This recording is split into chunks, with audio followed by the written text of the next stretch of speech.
The importance of memory. A businessman traveling in the Midwest was told about an Indian living in the vicinity who had a most fantastic memory, having just completed a memory course and priding himself on his own newly acquired achievements. He decided to visit this Indian to see whose memory was better. He introduced himself to the Indian and proceeded to test his memory. The memory expert answered every question quickly and accurately. His mind was a storehouse of knowledge, containing such information as the population of nearly all American cities, important dates, scientific theories, etc. And the businessman could not stop himself. Finally, he decided to try one last question. What did you have for breakfast on the morning of April 5th, 1931? The Indian didn't hesitate for even a second. He answered eggs. The businessman took his leave, completely stunned by this prodigious memory. When he arrived home, he told all his friends about it, only to have them scoff and say that eggs were usually eaten at breakfast, and that anyone could have answered that. As years passed, the man began to believe this, until one day he found himself back in the Midwest on a scale trip. One afternoon, he happened to come upon the same Indian he had met here years ago. Wanting to show that his memory for face was pretty good, he raised his hand in the traditional Indian greeting and said, "How?" The Indian thought for just a moment and then answered scrambled. Although the above anecdote is pretty silly since no one would ask anyone to recall what they had for breakfast years ago, you would be surprised at the question for some people asked me. If I had a conversation with a person some time ago, they'd ask me to repeat the conversation exactly. Or if I'm spied reading a newspaper, someone is sure to grab it from me and insist that I prove that I've memorized it word for word. They don't realize that the beauty of having a trained and systematic memory is that I can remember what I want to remember. It would be kind of ridiculous for me to memorize the daily paper word for word. There is no need for that. However, I can and do remember anything that I come across that I feel is important enough to memorize. I just make an association for it as I read it. When I read a story or a novel, I am usually reading for enjoyment only, and I'm not at all interested in remembering what I am reading. There are some things that we all want to forget. For example, it is diplomatic to remember a woman's birthday, but not her age.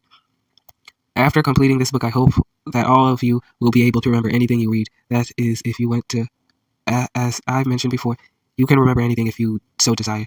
These memory systems just make it easier for you. Perhaps some of you do not as yet agree with that. You may feel that it's much easier to write down a telephone number than to stop and make an association. As I've explained, well, I must admit that it probably would be faster and easier at first, but you wouldn't be helping your memory. You might feel since there are millions of reference books to use whenever you need certain information, why bother to remember? And of course, most businessmen have secretaries to remember for them.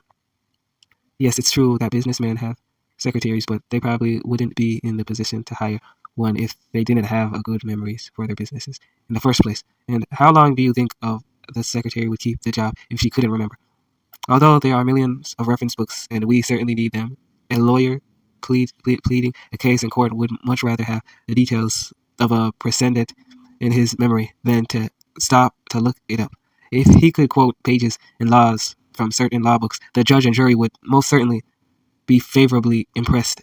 A and a carpenter wouldn't stop to look at a book when he has to use a particular tool to remember how to use it. If an emergency arises on the operating table, the surgeon acts immediately. All the medical books in existence wouldn't help the patient if the doctor didn't remember just what to do. When you visit your doctor and tell him the symptoms of your illness, he doesn't have to refer to the notes he wrote while attending medical school. He remembers which elements has anatomy. He remembers which element has which symptoms. Those that write new ideas on old subjects must know or remember all the old ideas first. Could a man like Professor Einstein come up with any formulas and theories if he didn't know or remember all the current ones? Of course not. The telephone would never have been invented if Alexander Graham Bell had not known or remembered all the principles of transporting sound that were then in existence. If it were not for memory, we would never have new inventions. I could go on ad infinitum, demonstrating how and why the memory is important, or why it is not always convenient to refer to a book or a list. For most everything we do is based on memory. The things we often say we do by instinct are really done through memory. Writing things down just isn't enough in itself to help you remember. Why are some children slow in school, even though they write notes in class? It is not because they are stupid. It's because they don't remember their work. In school, they are told they must remember certain things, but unfortunately, they are not taught how to do so. So a trained and retentive memory is certainly important. It is getting over the first hurdle that is always the most difficult. In any new thing you learn, the first hurdle is training your memory, is to actually use the system. Use it and it'll work for you. Just knowing the system and still writing phone numbers on paper is the same as not knowing the system at all. Those of you who happen to know how to type fairly rapidly, do you recall how you felt when you first started learning typing? You thought you'd never get the hang of it, and felt that others who did type well were just more suited for it than you were. Now you probably can't understand why you felt that way. There's nothing more natural than for you to sit down and type rapidly. Well, it's the same with trained memory. I believe that I can memorize a telephone number faster than anyone can write it, and I strengthen my memory each time I do so. When I first started using these systems, I felt, as you may feel now, that it is easier to write things down and forget them than to bother with associations. But keep at it, and you'll feel the same about it as you'll feel the same about it as you do about typing. You'll wonder after a while why it took any effort at all in the beginning. The thing to keep in mind above all else is to make all your associations ridiculous and or illogical. Many of the systems being taught today and those in the past do not stress this nearly enough. As a matter of fact, some of them will teach you to make logical associations. There's only one fault with such systems. As far as I'm concerned, they won't work. I do not believe that you can remember logical associations anywhere as well or as easily as ridiculous ones. Some of the old systems taught the student to correlate two objects when he wanted to remember one in conjunction with the other. A correlation means to link the two objects by means of other words, which either sounds alike, means the same, were the exact opposite, or were brought to mind somehow or other. This happens to be the excellent imagination exercise. So let me explain it to you. If you wanted to remember pencil and light bulb, for some reason you might reason this way: pencil, lead, heavy, light, bulb. Do you see the process? Pencil would naturally make you think of lead. The mineral lead is very heavy. The opposite of heavy is light, and light logically leads you to bulb. How would you correlate diamond to cigarette? Well, here's one way. Diamond, ring, smoke. Ring, smoke. Cigarette. Actually, you can correlate any two objects to each other, even the most unlikely things. Of course, it's much easier to remember pencil and bulb by making an association of yourself writing with a light bulb instead of a pencil, throwing a switch and a pencil light instead of a bulb. As far as diamond and cigarette is concerned, if you saw yourself smoking a diamond instead of a cigarette, you'd certainly recall it with more facility than by making a correlation. I mention the correlation only because it is a good imagination exercise and because you might have some fun trying it with your friends. The idea, of course, is to use as few words as possible in order to correlate any two items. Correlation are a fairly current idea for memory training, but as I've already told you, memory systems go back as far as early Greek civilization. I believe it was Simonides, the Greek poet, who first used something like the peg system in the year 500 BC. He used the different rooms of his house and a piece of furniture in the various rooms as his peg. This is limited, but it will work if you would make up your mind to use the rooms of your house and the furniture in definite order.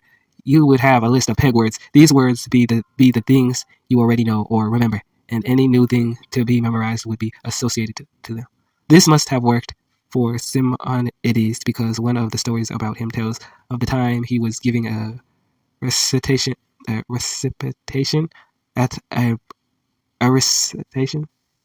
a banquet, and the roof of the building collapsed. Everyone was killed except Simonides.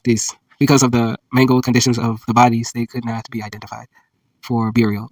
Simonides was able to tell just who each was, for he had memorized their positions around the banquet table.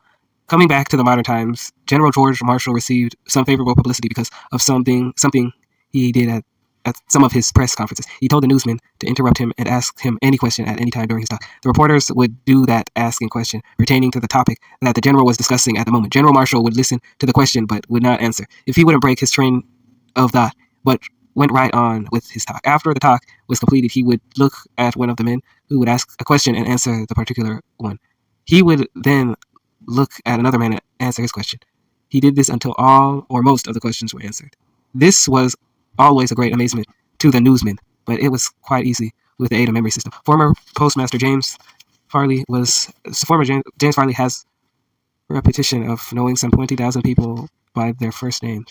In the recent article of NY Times, Mr. Farley called remembering names of most effective of all forms of flattery. His marvelous memory for names has certainly been a great help to him. It is even said that Mr. Farley's campaigning and calling people by names was influential towards the late Franklin Roosevelt's first election to the presidency. I don't expect you all to be influential in the election of presidents, but you can certainly improve your memory beyond your wildest hopes if you will learn and use the systems taught in this book.